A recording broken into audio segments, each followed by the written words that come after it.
Hi friends, welcome to माय घरकुल. आता थंडीचे दिवस सुरू झाले तर प्रत्येक घरात सगळी लगबग असती ती थंडीचे स्पेशल अशी लाडू करण्याची. त्यासाठी महत्त्वाचे असतात ते खारका आणि खारीकची जी पावडर असती ती आपण लाडूसाठी वापरतो. ही खारीकची पावडर मार्केटमध्ये पण मिळते, परंतु कधी त्यात जर एखादी बी त्यांच्याकडनं दळल्या गेली असेल तर थोडंसं ती पावडर कचकच लागते. म्हणून त्यापेक्षा घरच्या घरी खूप साध्या सोप्या पद्धतीने ही पावडर करायची. आता ती कशी करायची हेच आज आपण या व्हिडिओत बघणार आहोत. चला तर मग व्हिडिओला सुरुवात करूयात. आता इथं मी अर्धा किलो खारीक घेतली आहे. खारीक तुम्ही तुमच्या आवडीनुसार जी चॉकलेटी डार्क चॉकलेटी रंगाची ती घेऊ शकता किंवा अशी पिवळसर घेऊ शकता. फक्त एवढं खारीक घेताना ती अशी जरा भरीव असलेली, जशी व्हिडिओत मी दाखवते तशी असावी. खूप अशी सुकलेली सुरकुटे आलेली वगैरे तशी घेऊ नका. यामध्ये ती अशी थोडी फ्रेश किंवा मऊसर अशी असते ती घ्यायची. आता याच खारकेचं आज आपण अगदी 10 मिनिटात पावडर बनवणार आहोत.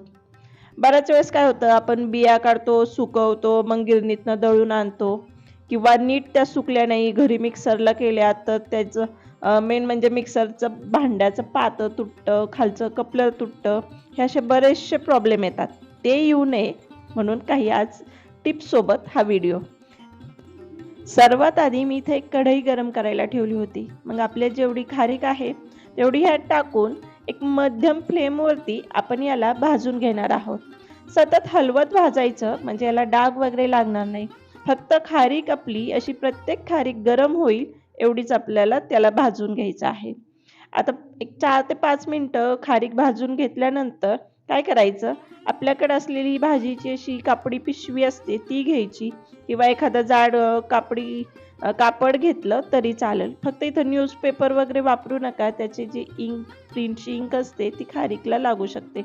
यात सगळे आपण भाजलेल्या खारीक टाकायच्या आणि त्यानंतर आपल्याकडं एखादी हातोडी किंवा पाटा वरवंट्याचा वरवंटा किंवा खलबत्त्याचा तर तो असेल ना, ते याला अशा प्रकारे प्रेस करून घ्यायचं. अगदी खूप जोरात ते करायचं की जे खारीकमधली बी असेल ती फुटली नाही पाहिजे. फक्त त्याला अशा प्रेस करून घ्यायचं. म्हणजे आपण जसं फोडतो तसं हलक्या हाताने फोडून घ्यायचं.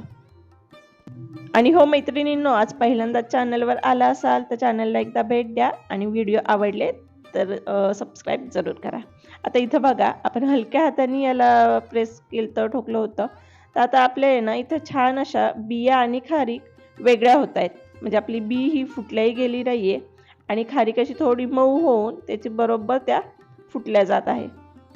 तर आता काय करायचं, यातल्या बिया आणि खारीकचे तुकडे आपल्याला वेगळे करून घ्यायचे. तर इथं मी एका प्लेटमध्ये वेगळे करून घेतलेत. अजूनही खारीकमध्ये थोडासा मॉइश्चर आहे. तर काय करायचं, पुन्हा एकदा कढई गरम करायला ठेवली. त्यात 1 चमचा आपलं साजूक तूप घालायचं आणि ह्याच्या फोडलेल्या खारीक आहेत त्या आपण टाकून परत एक 4 मिनिटं 4 ते 5 मिनिटं आपण याला भाजून घेणार आहोत. फक्त 4 ते 5 मिनिटच भाजायचं, खूप जास्त भाजण्याची गरज नाही.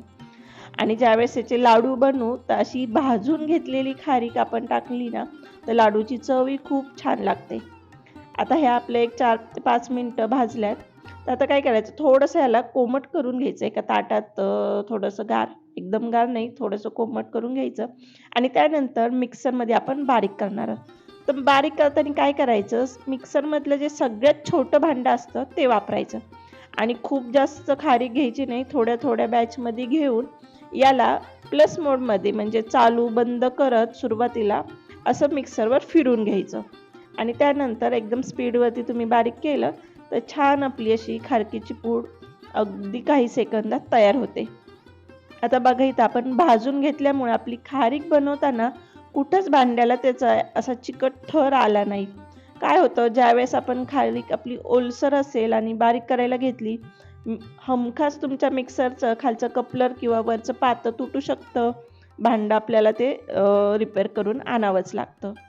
त्यामुळं अशा पद्धतीने तुम्ही खारीकची प्रोसेस करा. ज्या टिप्स सांगितल्या त्या वापरा आणि बघा तुम्ही अगदी 10 मिनिटात आपली अर्धा किलो खारीक कशी बारीक झाली आहे. आणि घरची खारीक बनवली असते म्हणजे त्यात काही भेसळ वगैरेही नसते. तर आता ही माझी खारीकची पूड तयार झाली आहेत. अगदी साधी सोपी पद्धत आहे, इझिली होण्यासारखी. काही बाहेर जाऊन दळून आणण्याची गरज नाही. तर व्हिडिओ कसा वाटला हे कमेंट्समध्ये सांगायला विसरू नका. थँक्यू.